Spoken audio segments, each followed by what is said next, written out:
Now, welcome to another edition of Fork in the Road. And look, I'm in a very lucky position to interview people that you looked up to when you were a kid. It was all the great Australian fast bowlers, and this man was no exception. He was known by Alan Border as the nickname Fruit Fly, which we will delve into. He was Australian, and the reason is Alan Warne said he was Australia's greatest national pest, which we will dive into. But aside from all the jokes, and it's great to have a lot of fun playing the game, but ultimately he could really play the game. Took 212 test wickets, larger than life. Started out in Footscray in the western suburbs, and we'll delve into that. How come he never went on to play for his beloved Western Bulldogs? But a big welcome, Merv Hughes, to Fork in the Road. Corey McKenna, thank you very much for having us on, mate. No, it's a pleasure, mate. And how have we been handling the lockdown? It looks like in the background there you haven't really taken to tidying the house. No. This is my men's room. So, mate, you have a look around there. There's just everything. So there's cricket boots, there's boxes full of fishing gear, there's just stuff up around the walls. It used to be the sitting room, and it has just slowly become the junk room, and it's pretty much been that for the last 20 years, I reckon. So you never actually tidy it up as a bloke, do you? Just rearrange it. So I've been in there throughout the isolation, and all you do, you have a look at it when you're finished, and you think, I've done nothing. All I've done is just rearranged it. So I'll just leave it now. Now, I have the distinct feeling in the dressing room then that you wouldn't have been a man who was real tidy. No. Just crap everywhere in the rooms. So probably as a cricketer, you have to leave stuff within the vicinity so you can find it. Yeah. So if you lose a couple of wickets in a hurry, you need to be able to get your pads, your gloves, your box, your thigh pad and all that. So it was all in the general area, which is pretty much like this room. It's just thrown in here. I know it's here somewhere. You just got to look a little bit for it. But no, I used to sit next to Craig McDermott, and mate, he used to be like shoes together, left foot, right foot, and socks all folded up, and used to look at that and think there was something wrong with him. But apparently most people are like that, I found out. Now, I'd imagine, knowing you over the journey, and we both have got a mate in common in Graham Harrison. He, if he doesn't mind us saying, he's a very good smart ass himself. But I'd imagine you being you, that in the rooms you would have annoyed the shit out of Craig McDermott, and you would have just messed with him like no tomorrow, just messing up his socks and his shoes and his bat, and that's how you got this nickname. It was an interesting one, because he used to have his shoes, so they'd be square on, and you'd walk into the rooms first, and one day I accidentally kicked one, and I reckon it moved, 3 to 4 centimetres. Yeah. And he's walked in, and he's just sitting there, and he's standing there looking down at his shoes. Who's been mucking around with my shoes? Huh? And he just moved it back a couple of centimetres, and I was sitting there looking at him thinking, oh, am I going to have fun with this? And moving forward from that day, you just move stuff around. So you'd have everything in a place, and you take something out of place and put it somewhere else. It'd drive him crazy. So had a bit of fun with that, as did Ian Healy and Steve Waugh, I've got to admit. And they came into the side a little bit after me, but if they had been in before me, I'm sure AB would have labelled them fruit flies. Now, how did I know you have a very strong, and you are a very passionate Western Bulldogs fan. Now, you grew up in the western suburbs.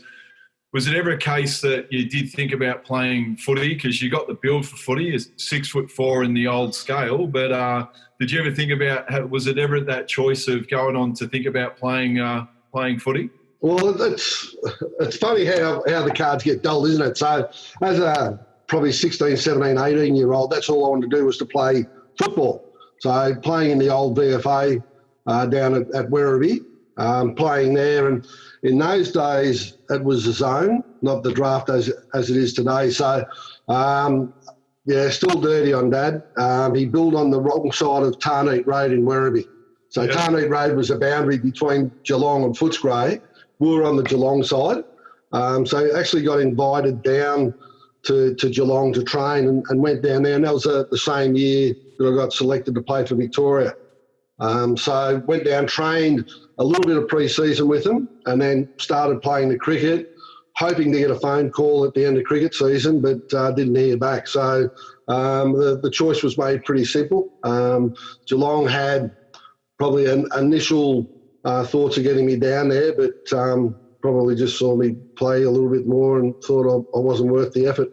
And Merv, coming from a very proud cricketing state in Victoria, what was it like to crack into the Australian cricket team at around that time? We're talking circa, I think, about 85, 86, aren't we? Yeah, you're all over it, eh? So got selected to play for Victoria early 80s, and I was in and out of the side with back injuries, but probably got an indication from the national selectors that they were interested, because I went on a scholarship to England. They used to run these SO scholarships that for young promising cricketers get selected out of Shield cricket to have a year in the UK. And I did that in 83.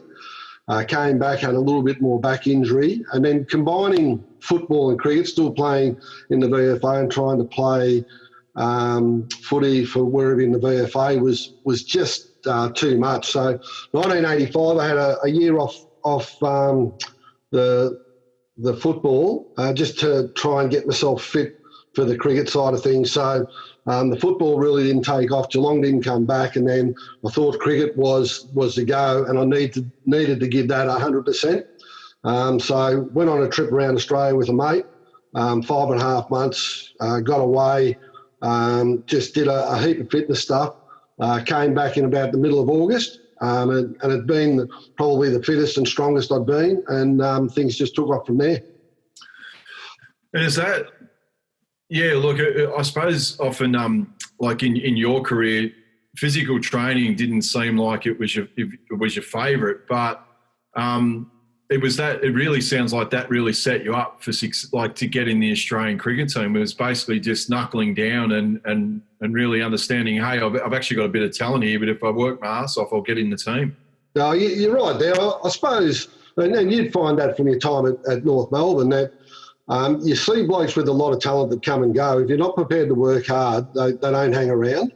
And I probably used to play on the fact that I was unfit and I was lazy and all that, but behind the scenes, used to pride myself on how hard I trained. And because I carried a little bit of weight, because I enjoyed myself, had a few beers and didn't really watch what I ate, the training became probably more of a focus and more important to me. So to play top line sport with Victoria for 15 years in the Australian setup for about 10 years, you don't get there by accident, do you? There's a lot of sacrifices made, a lot of time and effort put into it. And like sacrifices you make is time away from your mates. And, mate, I love beer, but you just get off the grog for, like, I used to get off the grog for 6 months and 9 months at a time just to give myself every chance. So you went like Sid's at all. We went like Peter Siddle, where you decided to start eating bananas and giving up the grog for good. But it wasn't that extreme. I love the game, but gee, the fringe benefits of the game were the drinks cards when you went out. So mate, it's no good when you work that hard and you can't cash in on the fringe benefits. Is that something? It was not only, I would say, it's vital to the way that you played cricket, but is it also something that's probably it's gone from the game now a little bit, like being in and around your mates and that side of cricket? Like, I know that you would have loved it, being from the western suburbs, and you like having a beer, but it's also that was a great mental release for you as well to go and do that sort of stuff. Oh, yeah, without doubt. But any team culture, you go into any team and the bond within that team is fantastic. Now, you have a look at football and cricket. Cricket back then, they were all sponsored by Benson and Hedges, McDonald's and beer companies.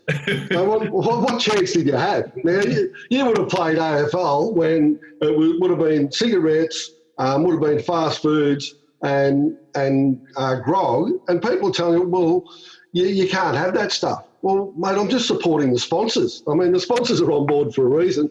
But quite seriously, when I got into the cricket, and especially the Victorian side, there was a real sort of drinking culture that almost if you didn't drink, you weren't going to be accepted that much. So even now, to an extent, with the Australian side, you don't hear that much of it. But within the team, there's still a lot of celebration, a lot of mateship, and a lot of that goes on. But because of social media now, it's kept more in-house than it is out. And I'm sure that'll be the same with the footballers.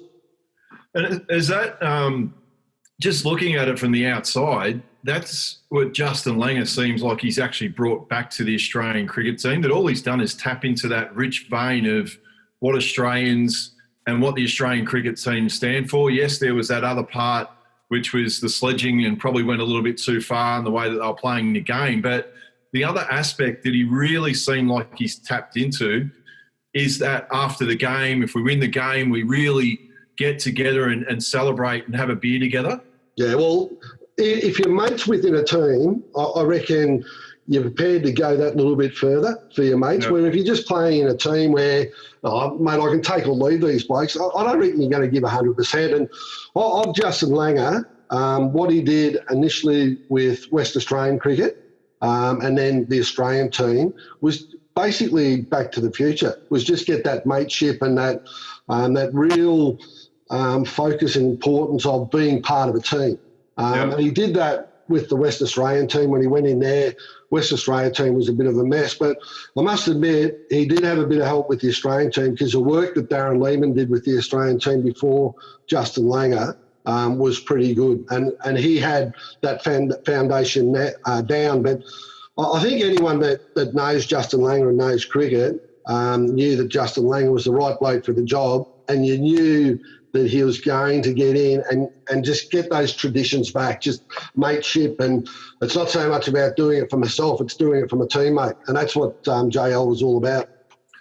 And how was that in the period that you came into the Australian cricket team? It wasn't at that point, it wasn't our strongest period of cricket.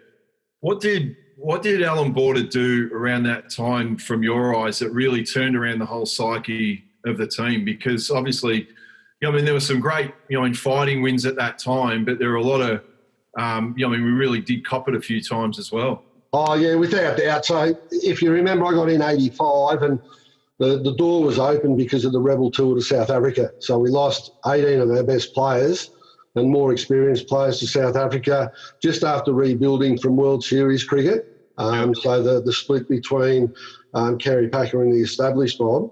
To lose those players, Cricket Australia did it really well, and like anyone that's tied up with a good sporting organisation knows, it's not just one person. Now, while Alan Border was absolutely fantastic, Bob Simpson was appointed as coach, and a bloke by the name of Laurie Sewell from West Australia was appointed chairman of selectors, and those three guys got together and realised that small steps. And we've been very well coached in Victoria by Ian Redpath for a couple of years. So we had a young team for Victoria. When you got into the Australian setup, Bob Simpson's attitude and thoughts on the game were very much along the lines of what Ian Redpath had instilled in us. So it was just, for me, it was a pretty easy step. And the thing that made it a bit easier for me, I had Ray Bright, that was captain and playing for Victoria in the Australian side for my first test match. And that to me was a bit of a relaxant. So I knew I had someone that I could talk to if I was having problems, and he was absolutely fantastic. But to have the coaching set up and probably the same philosophies of the game just made it easy. We weren't winning games, but the view was we had to be competitive. We couldn't just lie over, and that's what Ian Redpath did for the Victorian team for 2 or 3 years. Yeah, I'll get to the Ashes tour shortly, but just before then, I know that we played the West Indies around, I think it might have been 88, 89, and that was when you took the hat trick in Perth. How, just I'll talk about the hat trick in a minute as well, but how scary, I know that you're a big guy and it comes across as a big tough Merv, and even I would rather run back with the flight of the ball and get whacked with the pack than the thought of standing there with a cricket ball coming at me at 160 k's an hour. How scary was it at different times facing the West Indies? See, that's where I differ to you. I'd rather stand in front of a 160 kilometre ball coming at me than the thought of Plugger Lockett running into me from behind and me having to fill that gap. No.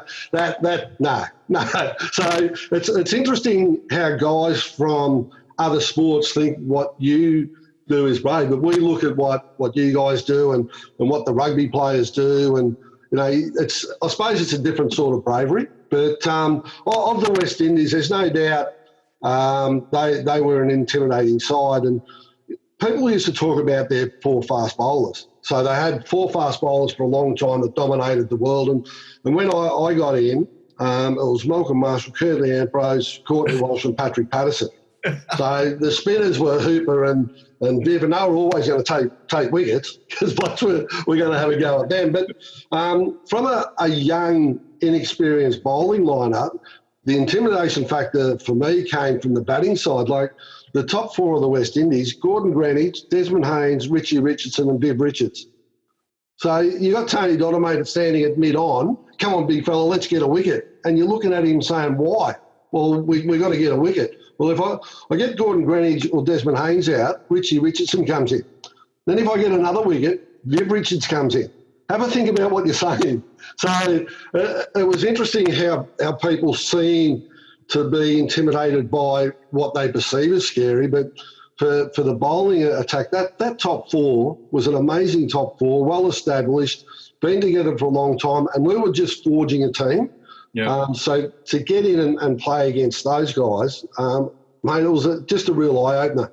So to stand up and have a crack at them. And I suppose any sportsman within their sport wants to prove themselves against the best. And certainly the West Indies were the best when I started. And just on that, but coming into bowl, like like you would, what was it like then trying to, bowl to someone like Viv Richards, the way he'd strut out, have the gold chain hanging out, chewing the gum, and you just bowl faster and faster, maybe pitch him in shorter and shorter, and he just stand there and just keep smacking you to the boundary. Yeah, well, the faster you bowl to Viv, the further it seemed to go. And that's where you learn. You have to bowl smarter, not faster. And probably in shield cricket and district cricket, when you got into trouble, you could just go for express pace and that would get you through. But when you play against the better sides, international level, pace is not a factor. So you just got your line, your length, the subtleties in the change of pace and things like that. But if you just run in and bowl fast, they just play. And Viv did that. He was a fantastic player. But I'd liken that to, I'm tipping that when you started playing in the VFL, that there would have been a ruckman that you watched on TV for quite some time that you think, how good's this play? Well, that was Viv Richards for, I reckon, 15 years before I played a test match against him. You sit there and you think, you even sit in your lounge room and you watch the great bowlers bowl at him and you think yourself, where would you bowl to him? And when you get the opportunity to do it, you find out you've got no answers.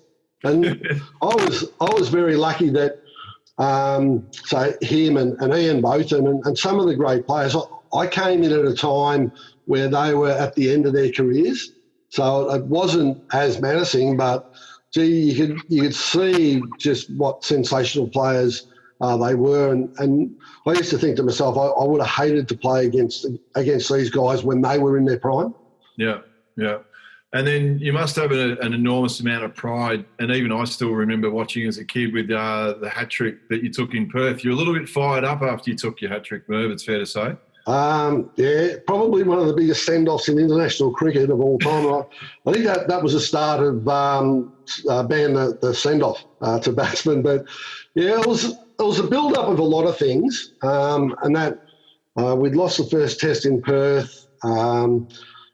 Jeff Lawson had just been hit. So yeah, that was in Adelaide, wasn't it? no, it was in Perth. It was in Perth. So the second test was in Perth. First test was in Brisbane. We lost by a couple of hundred runs. Few changes made. I came in. Jeff Lawson was batting number 10. He got hit. We declared in the first inning. So I reckon off Viv, who got 150 odd, they made about 450, and we were about 390. So we're about 60 runs behind. Yeah. Off the back of Graham Wood and Steve Waugh. Steve Waugh got 96. Graham Wood got 120. And Alan Border declared. So 9 down, because basically I sort of just sat there when Jeff Lawson got hit, and he said, I think we'll declare. And I'm thinking, well, we're only 50, 60 runs behind. Well, I'll go out and bat if you want. And he just looked at me and said, mate, we can't afford to be 2 bowlers short in the second innings. So he's declared. And I got to say, people say, oh, I kept kissing him. I truly believed he saved my life that day. But we go out and we're pumped up. There's half an hour to go. Yeah. We've got 5 overs to bowl. Gordon Granny's, Desmond Haynes, Jeff Lawson's just been hit. We're 50, 60 runs behind. So in our minds, we still think we're a chance. We get a couple of wickets. Knock over Gordon Greenwich.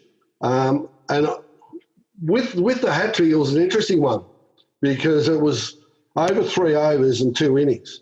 So no one in the side realised I was on a hat trick.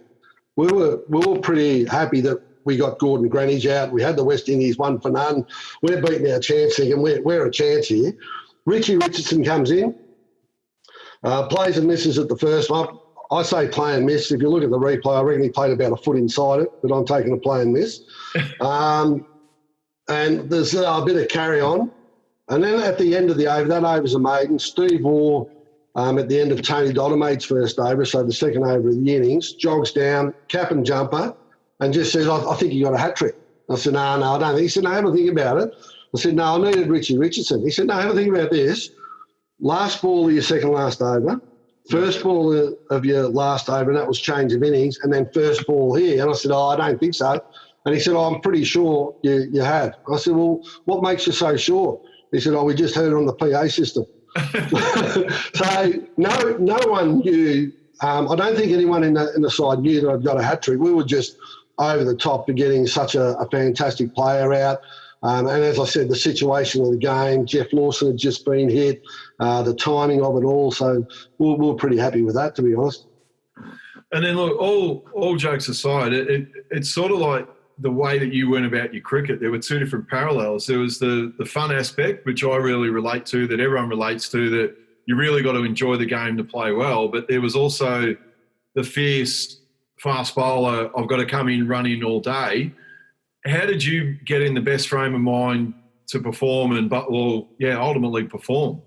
Oh, I reckon as soon as you step on the ground, you just flick a switch. And you meet a couple of, you meet a lot of footballers and you have a look at their persona off the ground and you can't understand how they're so aggressive on it. And I was pretty much the same. Is when you play, you give 100%, enjoy yourself. That's number one with any sport that you do. But have a go. And I suppose that was instilled to me by my father growing up. If you're not going to play to win, don't play. Don't waste anyone's time. If you're not playing to win, don't go out there. So that was probably another thing I had. And probably the thing that motivated or drove me more than anything else was the feeling that you didn't want to let anyone down. So when you get picked for Victoria, you had the captain, you didn't want to let him down, you didn't want to let the selectors down, and you look at 10 other blokes around the field when you're bowling, you don't want to let them down. And that carried through to the Australian setup in that if you had a bad day, I used to get really shitty with myself, and not for any other reason, but because I sat there, you'd be looking at guys in the room thinking, geez, I've let you blokes down today. And that's probably the motivation that kept me going. And did you really take it as a real badge of honour that obviously a lot of your teammates even respected you even more? That, fast bowling, it is a little bit, I reckon it is a lot like playing in the ruck, that it's nearly like you get better through sheer work and through sheer weight of numbers. Did you find that as well, that the longer you work, the better you got? Oh, yeah, without doubt. And having Bob Simpson as a coach, because I think Alan Border was, just do what you want to do as captain, just get yourself right. And Bob Simpson was, right, everyone was different. So it wasn't everyone was in the same boat. And he is a fantastic coach and a fantastic analyser of people, I reckon, that he would have realised that if I had the option to train or do nothing, I would do nothing all the time. Okay, and that doesn't help you. But with Bob Simpson, he is, how you going? Yeah, a little bit weary. We'll keep going for a little bit longer. And then just things like that. So he used to put the acid on you at training so you would get better. And I certainly learned under Bob Simpson and Alan Border that it was quality of training, not quantity of training, that's important. So a lot of people think, I train for 3 hours and they go at 75%. But Bob Simpson was high on, mate, when you train at 100%. I was going to say 105, but that's not possible. But you train at 100%, that's the way you improve. If you take shortcuts, if you only go at 80% or 90% when you're training, you're not going to improve.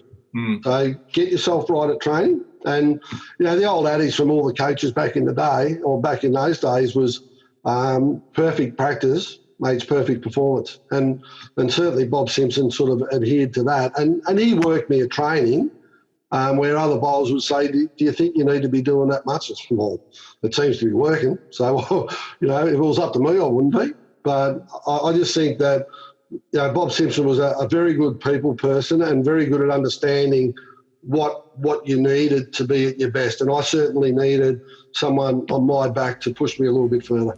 This episode is brought to you by National Make Good Solutions, experts in taking your commercial property back to the day it was built at the end of your lease.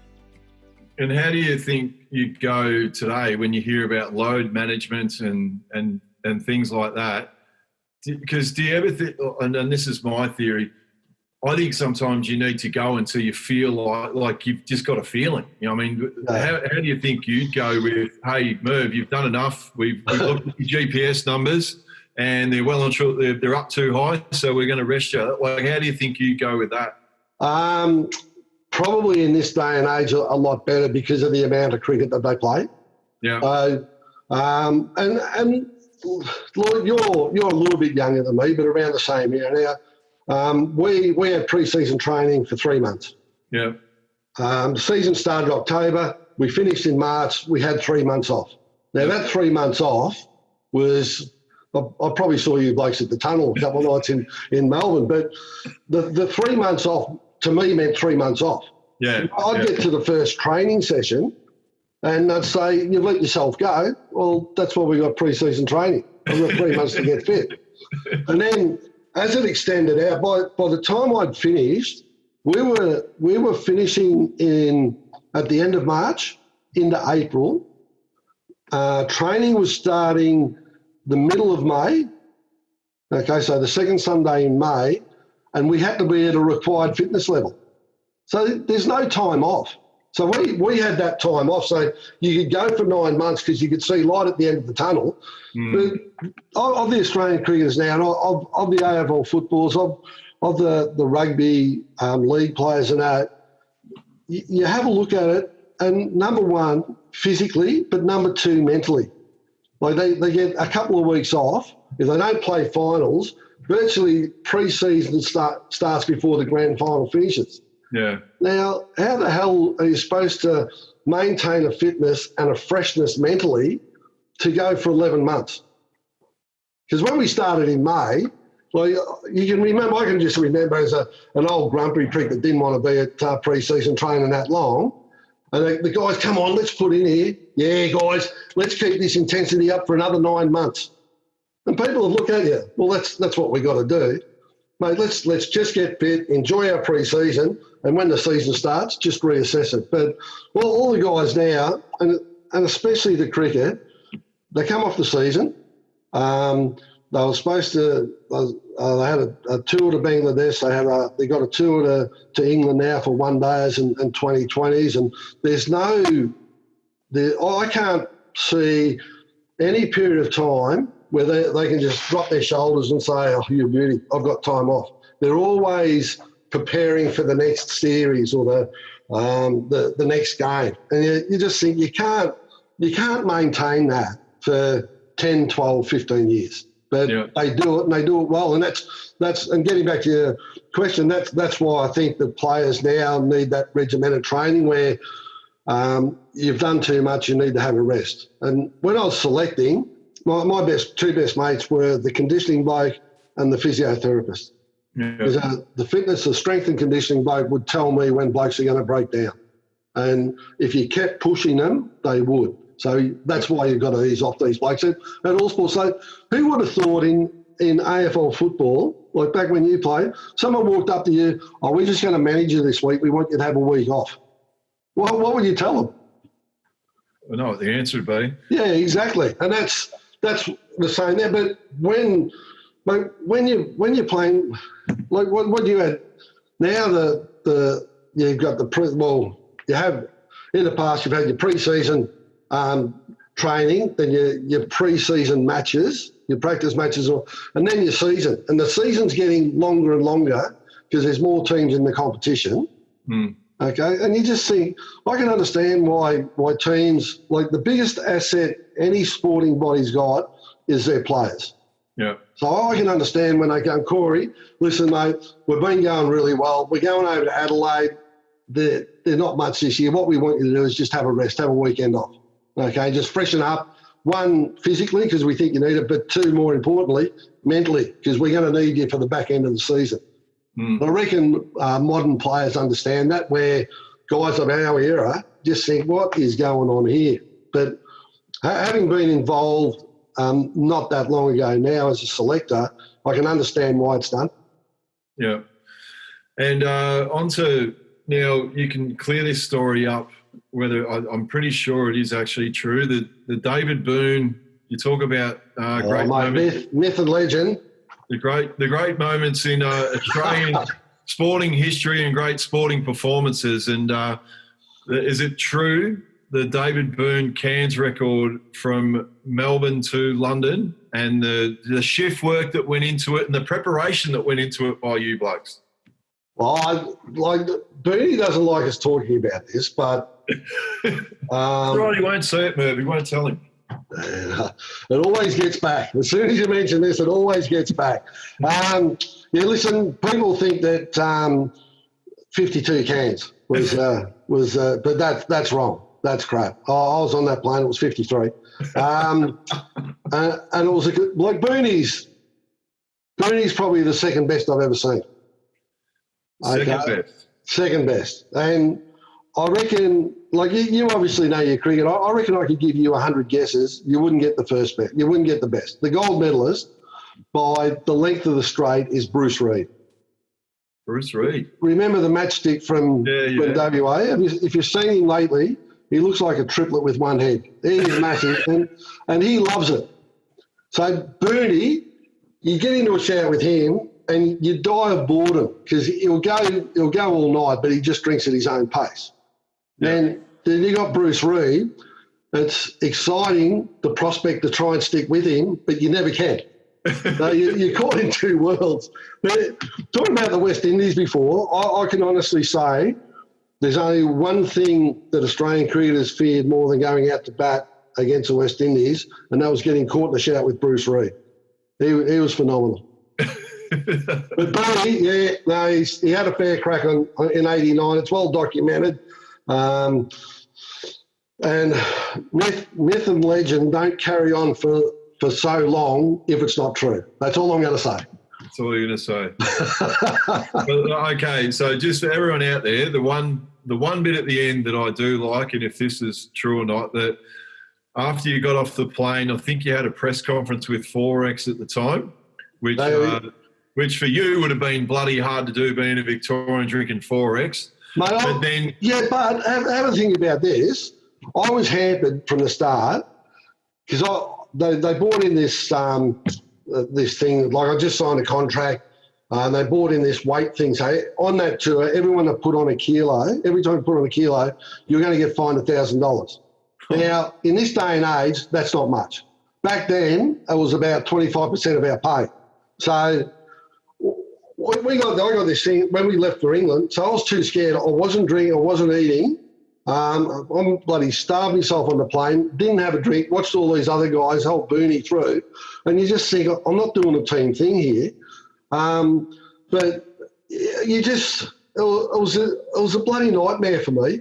Like, you've probably never had weight issues in your life, but I've been under the pump the whole time. I would have loved to have been there front and centre with Bernie. I can only say if I was having a drink, it would have been more like 67 or 68 because I would have pushed him along a little bit quicker. Would have upped the pace on him. Would have upped the pace. And he's lucky Bruce Reid didn't ever tour England because he would have smashed it. Now, the other one that I actually do find pretty funny story is the story about is it Jarvid Meandad? Jarvid Meandad. The tickets, please.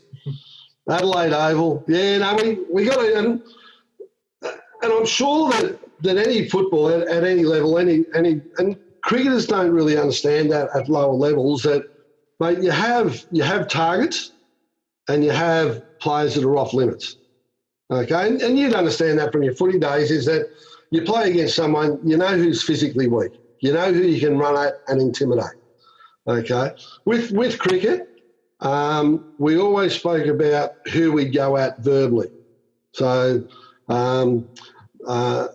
you talk about different blokes, and the more senior blokes you didn't really go after. And Jarvid Meandad was one of those guys. He was a senior bloke. If you go at him verbally, he loves a conflict in the game. He sets up. So we're in a pretty good position. I'm bowling at him. He's not rating my bowling that much, and he starts calling me a bus driver. You should be driving buses. You're too fat to be playing cricket. And I'm thinking, and he's off limits. He's one of the boys so you can't say anything to him. And then you're just looking at him, and he's just, you're a bus driver. You should be driving buses. You're no good at cricket. You're too fat to be playing cricket. So this goes on for a couple of overs. In the end, I get him out with a bouncer, and all the boys ran into the huddle just a little bit quick because they want to hear what I was going to say. But what do? You're having a bit of fun, and you're not supposed to say a lot. So all I did was ran past, just flicked my hand out the back, and tickets, please, Jarvid. So that got a bit of a laugh. But yeah, I mean, it's an interesting one where people think that you sledge just for the sake of sledging. And for as long as I've been involved with the Australian team, we call it verbal intimidation, is that there's blokes that are off limits. You do not go at them because what they do, like Jarvid Meandad, they love the conflict in the game. They love that sort of banter to get them into the game. And like we used to get criticised for not having a go at Viv Richards or Richie Richardson or Jarvid Meandad or Ruben Khan, the senior players. Well, mate, coming from a bloke that hasn't played a lot of cricket at that time, if you're going hard at those senior players, you're not making a dent. Yeah. So you just got to pick and choose your target, and quite often those targets were chosen in team meetings. So we talk about strengths and weaknesses of the opposition, and then we talk about who do we go at verbally. And the boys that you go at verbally are normally the young and the guys that are fringe players for the opposition. And you go hard. It would be no different to North Melbourne going out on a Friday night playing against Carlton, and Carlton have got 3 debutants in the game. Who are you going to go at physically there? And you probably wouldn't have to be told. But on the cricket side of things, we sat there and said, right, we have a go at this bloke. He gets a little bit edgy when you talk to him. Maybe we can put him off his game. So if you see a couple of the Australian players going at an opposition player, normally a team plan. What's said's not spoken about. What's said's absolute crap. But if they're going to be more worried about what you're saying than what they're doing, you've had a win. Because it's actually an art form. Like I think people misconstrue the whole thing with sledging. That I think people think that it's you're coming in and you're swearing and you're carrying on, but it's exactly what you've just touched on there, like your Jarvid Meandad story. It's thinking of something really quick-witted that you just know where you can get someone. Yeah, well, the best sledge, and I've always said that doesn't matter what sport you play, the best sledge is the one that totally humiliates your opposition and makes all your teammates laugh. If you can do that, you've hit the jackpot, haven't you? You have it. You call it what you like, gamesmanship, but most of it is done for a reason. If you start to sledge through frustration, you've lost it. But we had targets and we had no-go zones, and if you were going verbally in a no-go zone, I'll tell you what, you got stomped on pretty quickly. Yeah. And is there any, just when we wrap up the sledging component, what's the best one you've ever heard? Like if you had to put in your Super Bowl or is this a family show or? Within reason. within reason. Oh, mate, I reckon some of the real brutal ones. Now, Steve Warne was fantastic at it.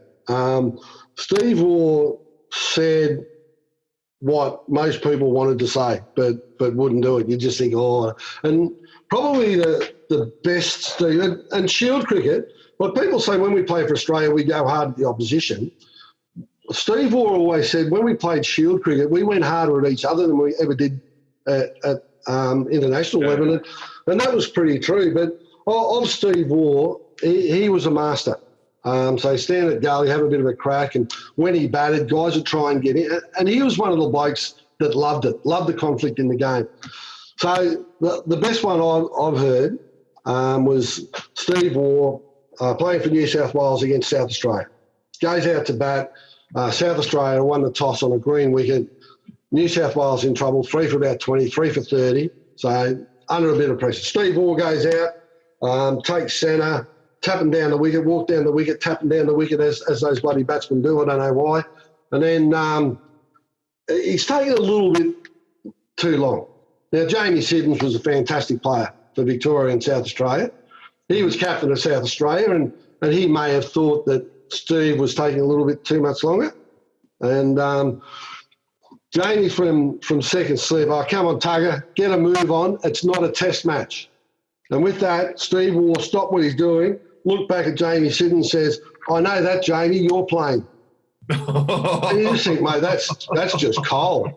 Now, Jamie Siddons was a very good player that probably should have played Test cricket, but didn't. And you just think, mate, you find out early doors, I reckon. Don't say anything to anyone when you don't know what's coming back. Yeah, and with Steve Warne, I reckon he always had an answer. Yeah, I think whenever you say something, you've got to be prepared to cop it back. That's as long as it's within reason. But if the answer's better than the sledge, it's you're just made to look like a bit of a fool, I reckon.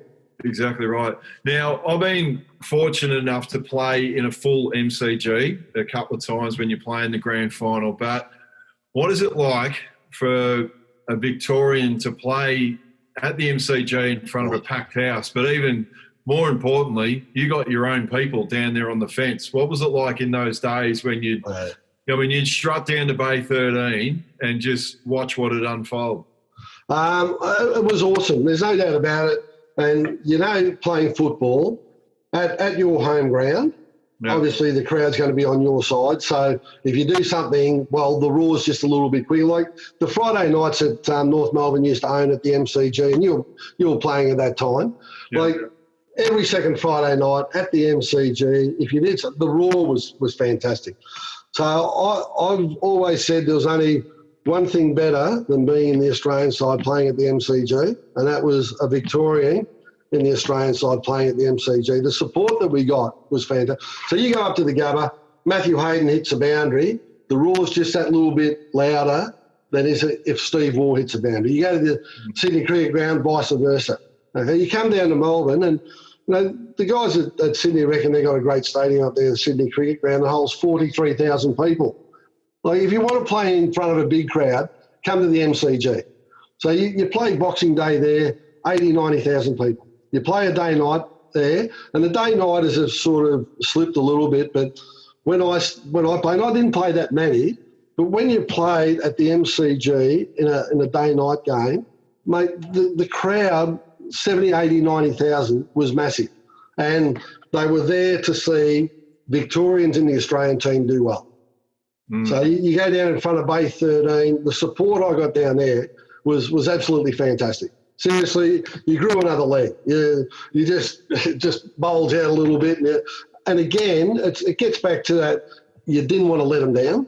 So the adrenaline would be pumping a little bit more, and at times it was pretty hard to contain the excitement in that. But you just got to focus on what you're doing with the view that if you get a wicket, it's going to be massive. So yeah, to have that sort of support, Victoria, people talk about South Australia and West Australia, and the great stadiums over there. And the guys that aren't Victorian that don't play at a full MCG, you're never going to know what it's like, but it is absolutely fantastic. And did you really like it? I know what it was like, when you run it, like obviously from a grand final point of view and it's a 50-50 crowd, but when effectively you've got 85, 90,000 people roaring your home, did you have to really take stock and calm yourself down and not go too far over the top? Well, the big thing with that is that it's amazing when you're not in the game, you really absorb it. So if I'm feeling down at third man or fine leg, and especially in front of Bay 13, mate, you hear everything and the roar, and you get the goosebumps and the hair on the back of your neck is standing up. But it was funny that when you're running in the bowl, you're not hearing a thing. So you're concentrating on what you needed to do. So imagine the first bounce of a grand final, the siren goes, the big roar, and you're standing there taking in the siren. Mate, any chance of going for the ball? So you got to focus on what you're there for and what you're doing. But when you weren't involved in the play, so if you were fielding, if the ball's over the other side and you're on the boundary, mate, you just wish you had a handy cam down there and play it back. Some of the stuff down there was just absolutely phenomenal. Yeah, I can imagine some of the banter that would have been coming over the fence down there. Now, a question from a mental health point of view, I thought the cricketers and what they go through, a bit of isolation. Now, I'm not comparing it to the isolation that's happening in Victoria at the moment now, but cricketers do go through those long periods of isolation and then I suppose their mental health. What does cricket like? I suppose in your day you didn't really have the technology in terms of being able to find things to do. So what did you do in terms of getting by when you're isolated overseas? Just find out what the best night spots were and hit them. Find out.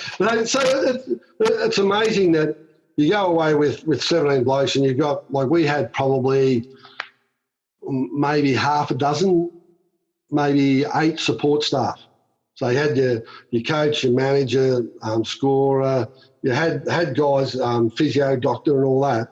So you just find so a meeting point would be maybe if you're trained in the morning, meeting point might be 6 o'clock in the bar. You go downstairs, whether you're having a beer or whether you're having a water, some guys will say, oh, we're going out to Italian, and the group would go to Italian or Mexican or Chinese. So you just pick and choose who you want to go with. And people say, did you have any differences or did you have any sort of dust-ups with anyone in the side? Well, if you're getting to that point where it was a bit strained, all you had to do was separate yourself. So, if someone was going to Indian, oh, mate, I'll go and have Mexican. So, I mean, when you're living in each other's pockets, and the Ashes test or the Ashes series in England is exactly that. Like when we travelled, it was 4 months away. And basically the way I looked at it was 14 months away with 16 of your best mates. And if you go away for that long with your best mates, there's going to be times where you get on each other's nerves. Yep. So, mate, you just separate and get away from it and don't make a big deal. But I can honestly say every teammate I played with, absolutely loved. And on the ground, no animosity whatsoever. And if you walked off the ground, you had a bit of a difference. That was up to you to sort out, I reckon. And you were nearly coming towards the end of your career when there was a particular young bloke from Victoria and a bloke that would ultimately own the MCG. Damien Fleming. No, not Fleming. I could have said Damien Fleming. Yeah. But the great Shane Warne. So did you have any inkling at the back end of your career, seeing Shane Warne did you have any idea what would it actually eventuate? Oh, mate, he was something special, but there's no way known you could have sat and looked at Shane Warne and said, mate, he's going to take 700 Test wickets. He's going to be bigger than anyone. Like, he's almost bigger than Bradman, to be honest. So he's and to people, listen, almost, I said, I don't need a backlash on social media. But what he did for the game, he turned the game from a fast bowling dominated sport to a spin bowl. Like, I still go out to coaching clinics now, and you got kids with the blonde through their hair, the tips through their hair, want to bowl leg spin. And you just think that the impact that he's had, and even, like, he's been out of the game for 10 years now. So the impact that he has is absolutely massive. And you talk to most people that follow sport, and they know who he is. But when he first got in, you knew that he was very talented and he's very determined. And whatever strikes him as a challenge that he's interested in, he will succeed. So if you said to him, right, we're going to do, if he's not interested in it, he's not interested. He's not going to have a go. And if he has a go, it's going to be half-assed and he's not going to care. But if you challenged him to do, like his golf, he loves his golf. At the moment, he's into that Texas Hold'em. You get him talking on Texas Hold'em, and you can feel the passion that he's got just by listening to him speak about it. And that's what he was for Australian cricket. And the further he went on, the thing that he wanted to do most was sort out batsmen's flaws. And that's the only challenge he had left in cricket. Was he would sit back and say, right, I reckon I can get this bloke out here. And he used to test that theory, and not too often he was wrong. Yeah. The one thing you couldn't tell him was how to do something. So you just let him sort it out for himself. He sounds like a bloke that used to play centre half forward in a team that I played for, Merv. Well, just get out of my road and kick it to me. I reckon it'll be the same sort of attitude. But you know...